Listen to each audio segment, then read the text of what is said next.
It's one thing to go to the playoffs every year, but then eventually you got to start producing wins, and he hasn't. And we've seen coaches who actually won playoff games and done well with their teams and still lose their job, but he continues to hold on to his job with this team, and they're just not, if not now, when they're going to start progressing. Also, Terrence West, he had a very good performance this Sunday. He had 19 carries for 80 yards with 1 touchdown, as well as Joe Flacco having 121 yards with a touchdown, even though he threw an interception.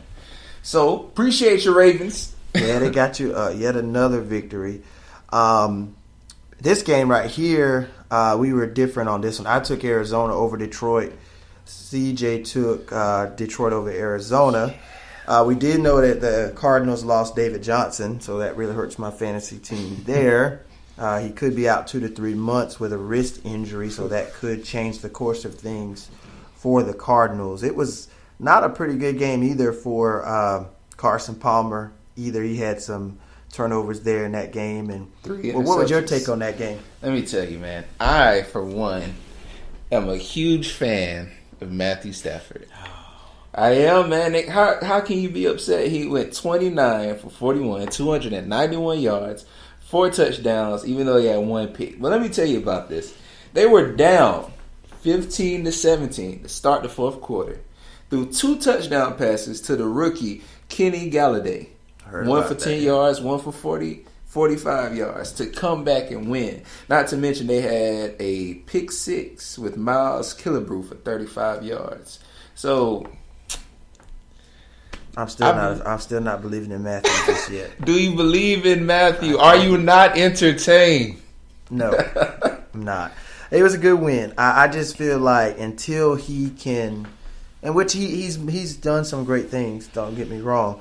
But I just need to see him do it consistently, and I need to see him get some playoff wins under his belt. Then maybe I can start to believe in Matthew. Okay, I respect that. Okay. The next one we got is, I'm going to go ahead and hit this one. The LA Rams, CJ's team, over the Indianapolis Colts. LA Rams. We do know that the Colts didn't have Andrew Luck, so that probably had a lot to do with it. Let us enjoy it.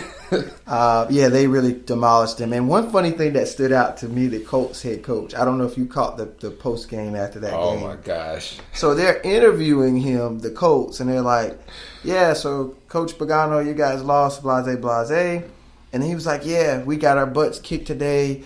We did this and this wrong. We did that and that wrong. Credit to the 49ers. They did everything well.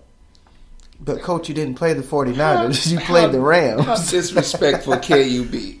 Like, did you get beat that bad that you forgot the team that you played? Right. That was just utterly disrespectful. So, the 49ers got credit for a win that they didn't even get. They needed that one, though.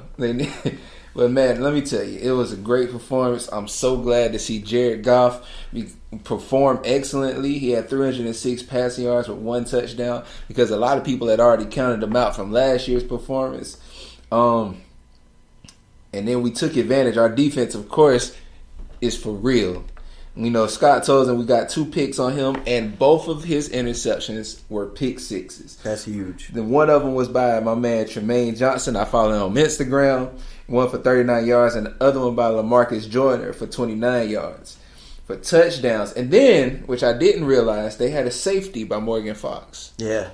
So they did a lot of things well, defense from a defensive standpoint against the Colts. So Colts really didn't have much going on, man. Yeah, I was about to say, if you want to be technical, our defense beat them alone. They did pretty much. That's 16 points right there. And the safety, that's 16 on the board just in turnovers. So as much as I want to bask in this victory, I do understand that this is the Colts. Like you said, they don't have Andrew Luck, which was pretty much the foundation of their entire team right now because they really haven't had a great defensive, unit. So, of course, I hope we can do better in next week.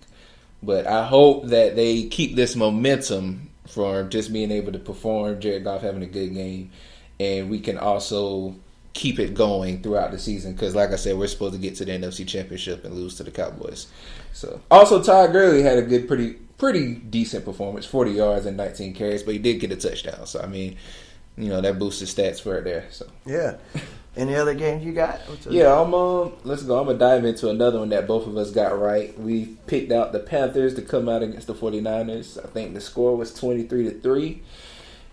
And Cam Newton had a pretty decent game, 14 out of 25 for 171 yards with 2 touchdowns and 1 pick.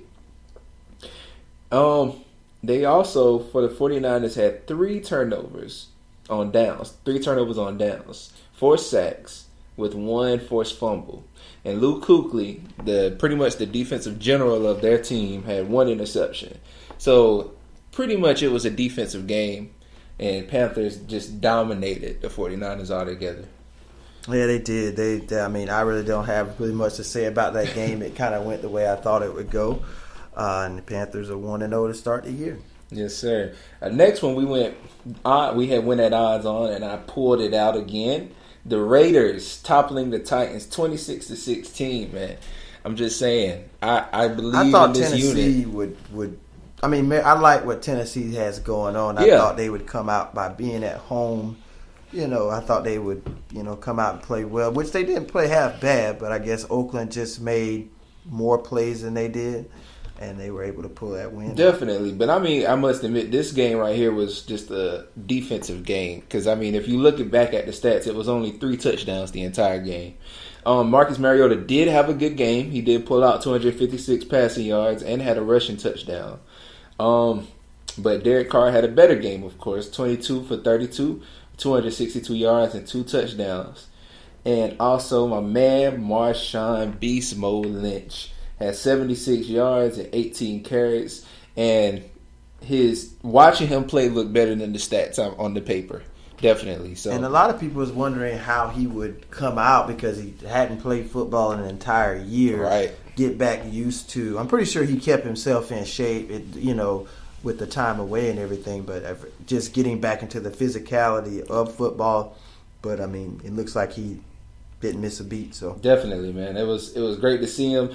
I really have high hopes for the Raiders. I don't know how far they're going to go this year, but I like where they were going last year. And like I said, if it wasn't for Derek Carr's injury, I feel like they would have gotten a lot further. Mm-hmm. So I'm looking for great things out of the Raiders. Next game that we were at odds about and snuck out of that one was the Eagles over the Redskins, 30-17. Yeah, Washington didn't look that well. Carson Wentz looks like the real deal, man. Did you see that touchdown pass he had to?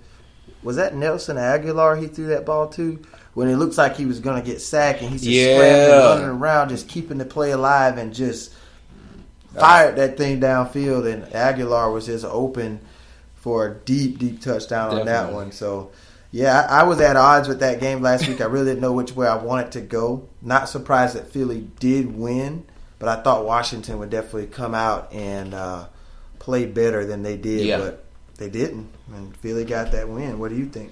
Man, it was. I mean, like you said, I must give it to Carson Wentz just for an excellent quarterback performance. 307 yards passing, 2 touchdowns, even though he had 1 interception. But I mean, Kirk Cousins. I do like Kirk Cousins. I like his passion. Too. He had pulled out 240 yards with 1 touchdown, also 1 interception.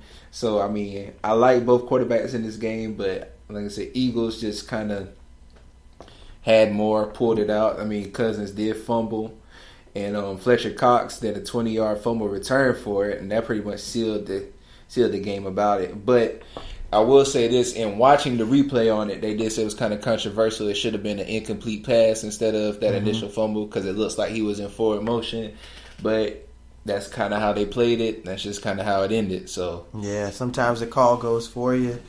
Sometimes it doesn't. So that's the name of the game sometimes. Yeah, definitely, man. Next game we'll hit at the Giants and the Cowboys. We were at odds at this one.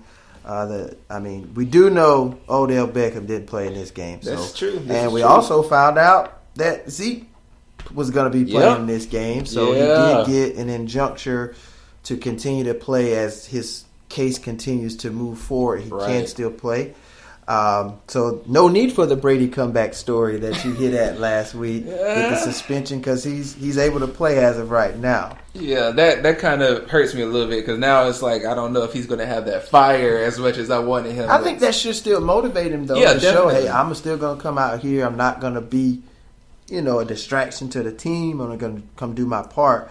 And the Giants just look really stagnant on offense. Thought Brandon Marshall would show up. He didn't really do much. They didn't really target him. Not really either. Yeah. So I thought that, even that Beckham didn't play, I thought Marshall would get a lot of targets, but he didn't. Dallas's defense really took it to Eli. Yeah, definitely. It really showed for the Giants that Eli really depends on Odell. And without him, they pretty much are just a basic, offensive line, offensive receiving core. I mean, Eli did pull off some yards. He got 220 yards, but he did throw an interception. Dak Prescott had a great game. He had 268 passing yards with 1 touchdown. But did you see Cole Beasley's catch? Yes. Yeah, I was going to hit on that.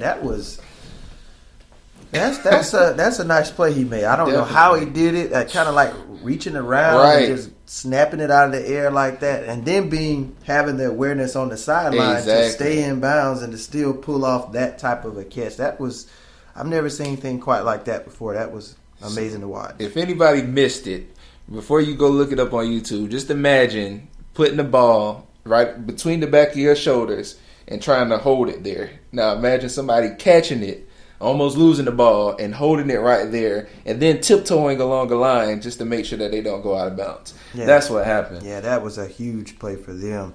So I'm pretty sure the Cowboys fans out there are happy to 1-0 start. Oh, yeah. They pretty much have won the Super Bowl now. Oh, definitely. That's one thing, man. That's one thing I can't stand about Cowboys fans. They really are just arrogant about any little thing that the Cowboys do. So, of course, like you said, now they're pretty much they get quiet when they lose, though. When they lose, you don't see anything. Crickets, and then the next day they'll be like, I'm still a Cowboys fan. I'm still dedicated. We got 5 Super Bowls. Yeah, you hadn't won one in 21 years. So, but, okay, we'll let y'all be great. Also, before we end this one, I have to give it to Ezekiel Elliott for still coming out and performing. He had 104 yards rushing on 24 carries. Also, Jason Witten breaks the franchise record in receiving yards with the only touchdown of the game, which I didn't recognize that. That was the only touchdown scored in this game. But now he has 1,096 receptions for 11,947 yards. And he's the only tight end besides Tony Gonzalez with 1,000 plus receptions and 10,000 plus yards. That's awesome. Jason Witten is when I think of tight ends, his name is one that pops up. Like you said, Tony Gonzalez or Rob Gronkowski, Shannon Sharp. Yeah, those type of tight ends. He's one of those people. Jimmy Graham, before the injury, was huge that's true too. But what Witten did, he did all that, and I had him on the bench for my fantasy team. So. Oh my goodness! But my tight end I had did pretty good too. Okay. I put in Rudolph over him for Minnesota, which he had a pretty decent game. But Jason Witten was sitting on my bench, and I'm like, God, why didn't start him? But he's been the most consistent. Definitely tight end to a lot of when Tony Romo was their quarterback. They always say that he was Tony Romo's security blanket. When Romo couldn't find anybody, Witten's the target for the ball. So he's had a great career. Definitely. After this, we both lost on this one. Packers Seahawks. The Packers came out and won 17-9, and I can honestly say before this game, I kind of didn't see it. Even though last week, as I listened back to the recap, I kind of got persuaded away from my initial pick on the Packers. But I really didn't see, which is my fault, Aaron Rodgers having such a phenomenal game that he had with 311 yards receiving, 1 touchdown and 1 interception. And that interception actually ended his regular season passing streak, which he left with 251. Wow. Yeah. So 251 pass attempts without an interception, and that's huge. Definitely. Like I said, this game, I just thought Seattle's defense would give him some trouble. Which it was. It was a low-scoring game. Give up 17 points. You only lost by 1 score. And given as bad as Seattle played, they really didn't have a lot of offense going for themselves. Right. Just by looking at some of the highlights, Russell Wilson, I think he had a fumble or something. I think so. He didn't really have the game I thought he would have either. But I still think these two teams are going to be in the playoffs. They may have to play each other again.